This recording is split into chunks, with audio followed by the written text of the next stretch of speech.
ロボット自体は結構昔からやってるもので、幼稚園ぐらいの頃。ス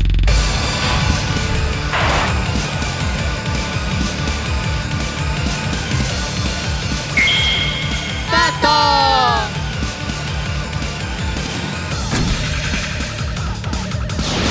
ああ、来ました来ました。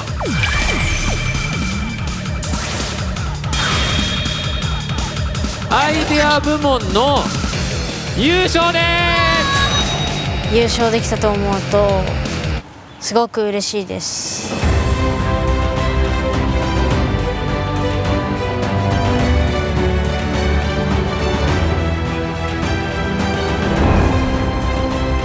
宇宙に行く部品だとすると、まず目が粗い。いや、天才ですよ。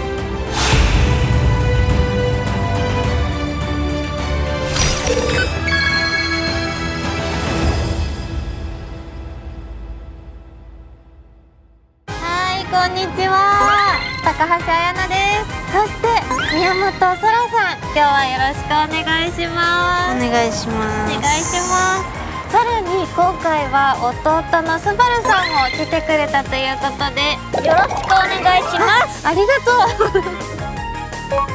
う。宮本そらさんと弟のスバルさん、2人とも小学生ロボコンに参加。ご両親が宇宙飛行士になるのが夢で、息子さんたちに宇宙にまつわるお名前をつけたそうですよ。初めて話した言葉はパパ、ママ、電池だとか。将来の夢はありますか？第一目標は、ロボコンに出ること。大人になったら何かを作る人になりたいな。おお、ロボコンはじゃあ光線ロボコンとかそういう感じの。おお、すごいね。楽しみだ。こんにちは。こんにちは。はじめまして。お願いします。お願いします。下平製作所の川口です。川口さん、よろしくお願いします。よろしくお願いします。今日2人はどこから来たの？長野県。長野県。すごい遠くから来たね。遠くから来てくれた2人にまずね、いきなりなんだけどプレゼントがあります。あ、なんだろう。これアストロナッツっていうナッツです。何が書いてある？何の絵？これ宇宙の絵。これは月と宇宙飛行士と。そう、宇宙飛行士。なんで宇宙飛行士がそう、ナッツなんだろう。ピーナッツね、そうですで、じゃあちょっと難しいクイズなんだけど、宇宙飛行士を英語で言うとなんていうか分かってる？アストロナウト。アストロナウト。よく知ってるね。すごいね。それにちょっともじってアストロナウトの A を抜いてアストロナッツにしましたで、宇宙食っぽいナッツを作ってみました。なのでこれ後で食べてみてください。ありがとうございます。よかったね。ちょっと私の趣味で、燻製をするのが趣味なので、会社の屋上で燻製機を使ってナッツをいぶしました。屋上で手作りですか？手作りです。とってもユニークな川口さんの会社は横浜市にある金属加工会社。宇宙機器の開発に半世紀も携わっているんです。その精巧な技術で作られた部品は小惑星探査機はやぶさにも使用され、その貢献から文部科学大臣に表彰されたそうで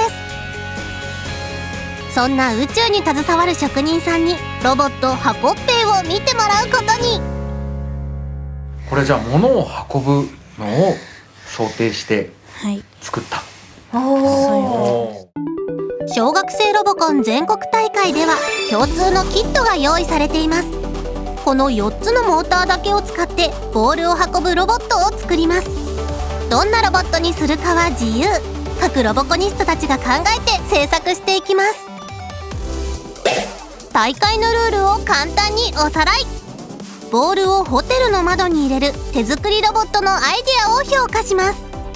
ソラさんは審査員も驚きのアイデアで初出場でアイデア部門優勝を果たしました。ソラさん予選の時もそうだったんですけど、この登る機構を作るの得意ですね。すごい。これ素晴らしいです。これもどうやって作ってるのか面白い。なんかイメージしたものとかある？アームはまあ重機とか、そういうところからイメージしたり、クローラーも重機とかからイメージしたりして、そうだね。あとこの装飾は宇宙っぽい感じで、確かに耐熱フィルムみたいなね。これ宇宙で活躍するロボットもちょっとイメージしてるってことなのかな。そういう感じです。早速そらさんの解説付きでロボットを操縦してもらいましょう。ここら辺よし OK でここは月面をまずイメージしてるような感じで、そうですね。はい。じゃあこれは月にある建物みたいなホテルじゃあ緊張するね。落ち着いて。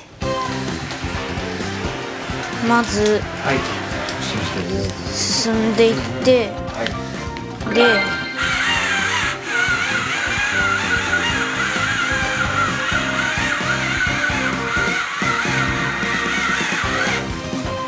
でここはロックするところで、ここの筒がこのゴムで引っ張られてて、完全に立つと落ちてきてロックされて動かないようになって、その上も登れるっていう。立ってでもうぐらいこれでロックされた。さらに上がっていって、このテラスの部分にボールを置くんですけど、アームがこっち向きに旋回して、今度はこの筒からボールを出すから、アームをまた戻してで、これはすごいよね。でこうしてちょっと前に進んで筒から出るようにしてあげて、おおすごい。アームの自由度が2つなのがいいですね。ショベルカーみたいにこう回ったり下ろしたりするっていうのを一つの軸でやってるので、ちゃんと掴む機構もありますね。これですね。これだから操作も結構難しくなってくるんですよね。このアームで押すようになって、アームで押してるのか。なるほどね。うまくこれでね、よくできてんなっていう感じでドアが開閉されるようになってて、もうボールを全部使い果たしたから取りに行くっていう感じで、他のボールを取りに。そしてこのロボットのアイディアの中でも会場が最も湧いたのがボールを掴む機構です。ボールを拾うところを見せてくれるわけですね。いやこれかっこいいな。これすごい。開いた。ロボットアームだ。みんな大興奮。うわこのキットでロボットアーム作ってくれるなんてもう感激ですね。私さんがハワハワしてました今。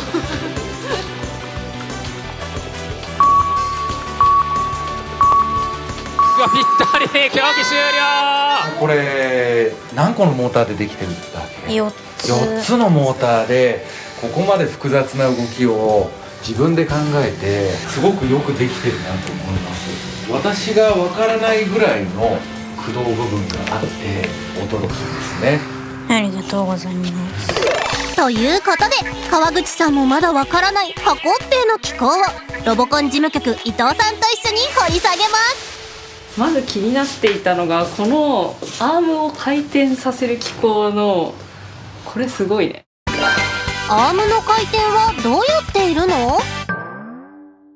ここに黄色いモーターを、ここに万能ジョイントを切ったやつが貼ってあって、本当だ。プラスチックでモーターに接続するキットがある。でそこにお菓子の筒を入れて、で接着してあって、ここはガイドをつけて、でここは輪ゴムを巻いて摩擦が増すようになってて、この輪ゴムチェーンで引っ張って回していってる感じで回してる。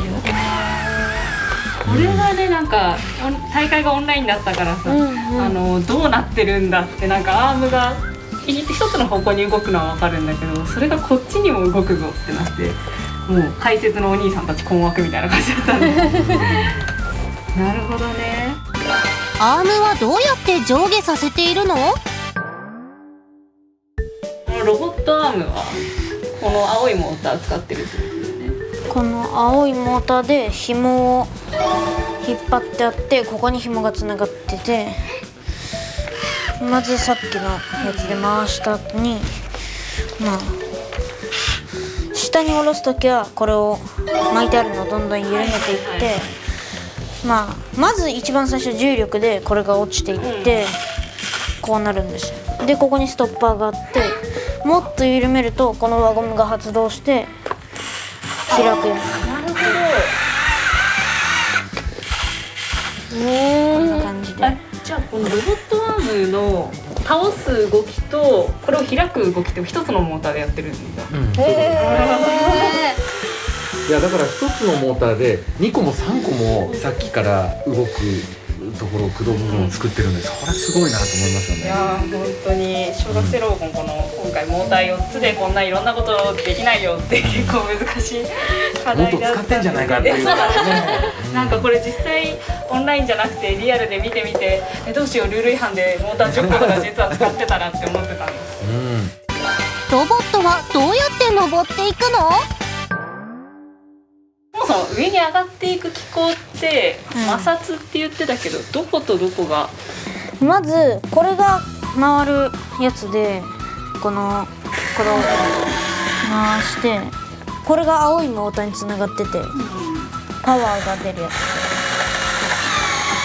こんな感じで、この2つのローラーは挟めるようになってて、こうやって動くように、この2つだけなってて、もう一つここにもローラーがあるんですけど、柱を立てるときにローラーが柱がこのローラーを伝ってどんどんで登ってくる。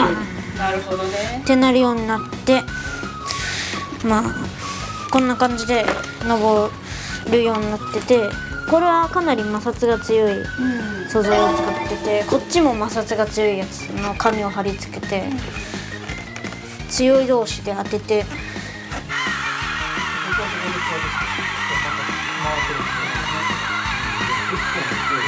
上の部分でも相当重量があるから、上に上げるのモーターのトルクでね上がりきるの大変だよね。結構、ギリギリ、でもちゃんと上がってた。左右から挟み込んで回していくから登るっていうことなの。なるほど。ちょっとさらにいろいろ聞いて、さっき今こことこの中に、ここにモーターがあって、今ここの上で3つあるでしょ。で多分タイヤ足元がこの黄色いモーター1つで、でなんか普通この足回りって前輪にこのタイヤ1つだと直進しかできないのかなって思うんだけど、カーブをするじゃない。あれどういうことなの？モーター一つでどうやって回転させているの？ここに棒があって、ちょうど下にも穴が開いてて、棒が下に地面にここも貫通して地面のところでこうやってクローラーを片方浮かして回すことによって片方のクローラーは駆動しないけど3ミリぐらい浮いてる。なるほど。すごいよ。なんで思いつくの？そんなこと。本当に。ここをちょっと見てほしいんですけど、なんか遊び心もちょっとあって、私ここすごい好きなんです。お人形さんがいるところ。これは何なんだっけ？予選の時に、僕のロボットにも弟のスバルのロボットにも人形が乗ってて、こっちが僕の人形で、宇宙飛行士みたいな格好になってて、スバルの弟の人形が、ここのアームを操縦するところにそうなんで。じゃあ2人兄弟ではい。運びを運転している。はい。そういう感じで。アームのオペレーターだね。いやもうまさに宇宙兄弟なんですよね。でも今日はね、もう本当この運びを見せてもらってすごく刺激も受けました。いや天才ですよ。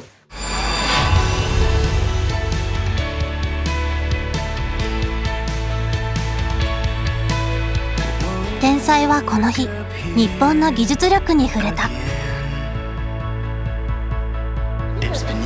焦点合うかな。ものづくりの原点を教えてもらった。どういう仕組みでこれが外れなくなったか分かる？この出会いはきっと挟んだら、だんだんめり込んでいって、そう彼を急速に成長させるかもしれない。文部科学大臣から感謝状をいただいた賞状になります。すごいね。いやでもこういうミッションを達成するには何百っていう企業とか大学とかがあって、もう下平製作所はほんの少しのところでしかお役に立ててないんだけど、その小さな技術がいっぱい重なって初めてはやぶさ1とかはやぶさ2っていう機体が成り立っているので、ちょっとそこのところは覚えておいてもらいたいです。そういう壮大なミッションをクリアするにはいろんな技術の粋が集まって初めて達成できるものなので、その一人一人が絶対に怠けないで与えられたところをこなしていくっていうところが大切なんだよっていうところだけ覚えてもらったら嬉しいです。